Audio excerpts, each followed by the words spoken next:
A Pobra do Caramiñal volverá a converterse nun punto de encontro para a aprendizaxe coa chegada do cuarto ciclo do programa universitario para maiores Camiños de Coñecemento e Experiencia. A iniciativa impulsada pola Universidade de Santiago de Compostela desenvolverase entre o 20 e o 30 de abril e está dirixida a persoas maiores de 50 anos.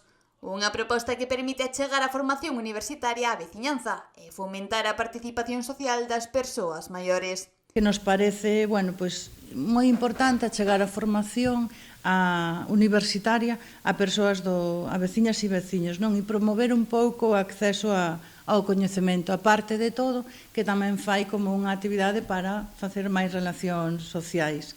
Entonces creemos que a nós, no noso concello, sempre funciona moi ben, creemos que é moi importante todo o coñecemento que se pode adquirir e nos parecen sempre unhas xornadas moi interesantes. O programa inclúe un total de 6 sesións formativas que terán lugar no auditorio da Biblioteca Municipal Victoriano García Martí, en horario de tarde.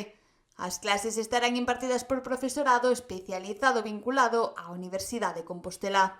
Un proxecto pois que colaboramos coa USC, que nos parece ademais moi importante esta colaboración. É un proxecto que vai dirixido a maiores de 50 anos e que pois é colaborar, como decía, coa USC, pois é unha institución con a referencia de máis de 500 anos de historia e nos parece unha oportunidade única pois para ofrecer coñecemento a unha parte da nosa veciñanza. O ciclo abordará diferentes temáticas. No primeiro seminario, o profesor Manuel Vázquez Lijó analizará o patrimonio eclesiástico local.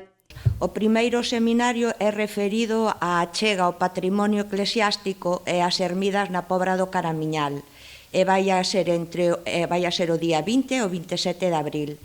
Neste seminario, pois identificaremos as capelas que existiron ou perviviron aquí nas 4 parroquias da Pobra e o docente José Manuel Vázquez Lijó pois darános conta da cronoloxía destas ermidas, dos seus fundadores, das celebracións e rituais relixiosos vencellados con elas, así como as razóns da súa orixen e duración. No caso de Katia Cino Rouco, esta centrará as súas sesións na evolución do documentalismo fotográfico. O segundo seminario é un referido ao documentalismo fotográfico do Photosession ás redes sociales.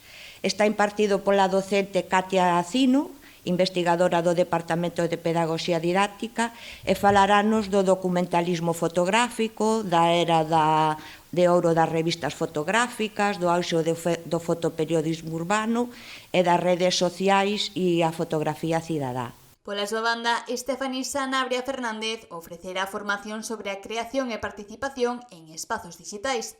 A inscrición no programa é completamente gratuita e pode realizarse na Casa de Cultura Raquel Fernández Soler, onde tamén se facilitará información adicional ás persoas interesadas.